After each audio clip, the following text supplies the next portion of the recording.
That's right. Please give a warm welcome to Charlotte, everybody.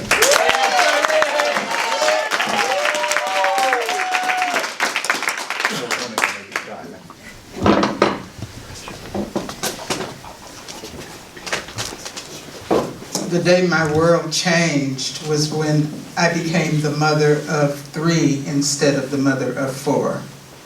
August 23rd, 2014, my only son, Charles Emmanuel Briggs, was murdered in Lancaster, California.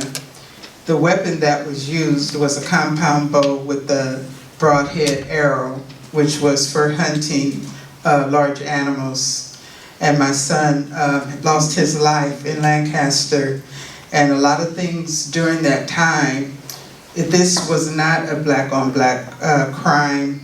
It was black-on-white crime. So there was many things that my family and I had to deal with. Because living in the Antelope Valley, we had to deal with the fact that a white man murdered my son.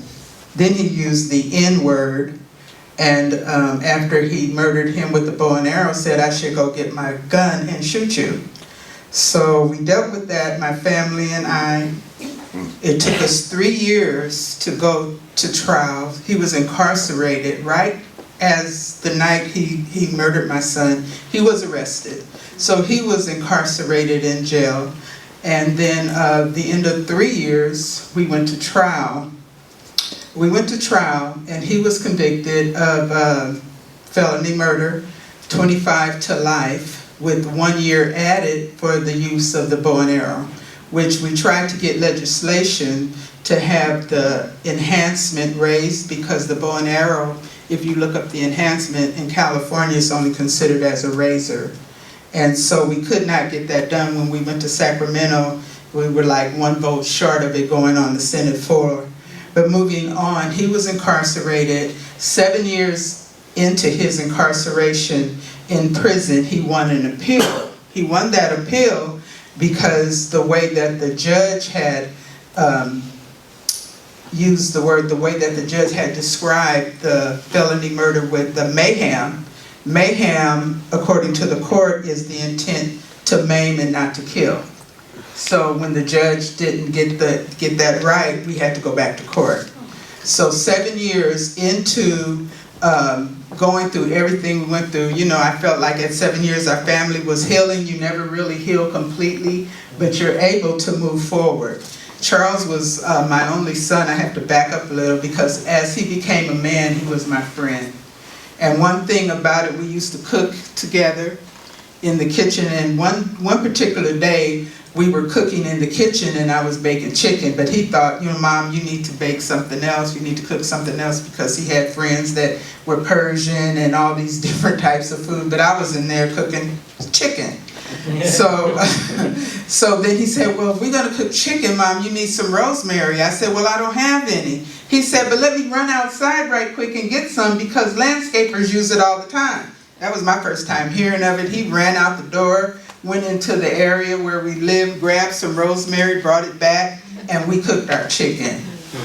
So, you know, he was just that way. He thought he was my dad. He thought he was his sister's dad, you know. But going forward, 7 years into everything, you know, I'm thinking we're getting together, and just like something was said, they talked about the wound and the scar. You know, so my wound, when I was wounded when he was murdered, but it was healing. You know how a scar heals? But then you can rip that scab off. And when we got ready to go back into the trial again, that's what I felt was happening in our family. So we go back to trial, and at the end of the trial, the young man apologizes. He stands up in the courtroom when the judge asks, do you have anything you want to say? And he stood up, and he looked back towards myself, and one of my daughters is here with me, but my 2 daughters, my oldest daughter and my youngest daughter, were with me. And he looked back and he said, he apologized, and he said, can you ever forgive me? He said, I am so sorry.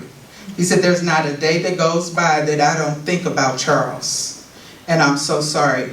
And when he apologized, all of a sudden my 2 daughters were sitting together and they said, we forgive you.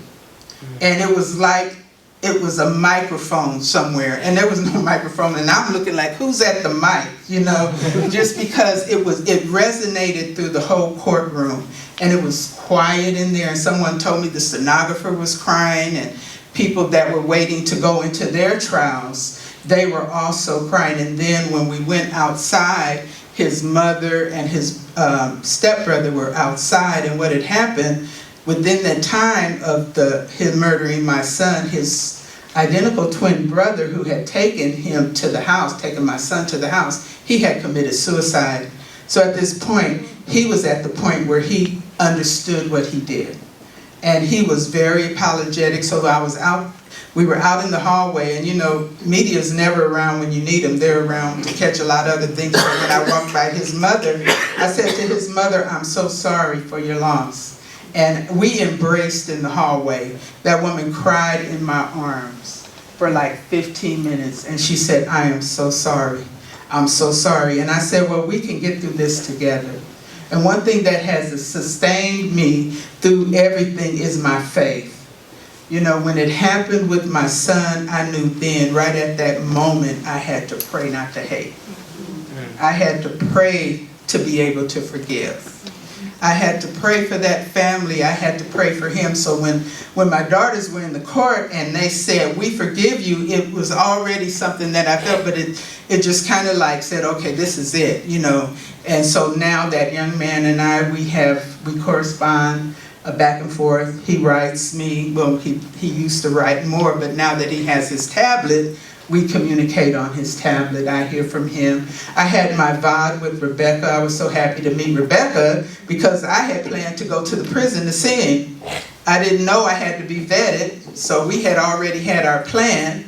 August of 2023, we had our plan to meet up, and then he heard a conversation and said, Miss Briggs, he said, you're going to have to get with this other organization.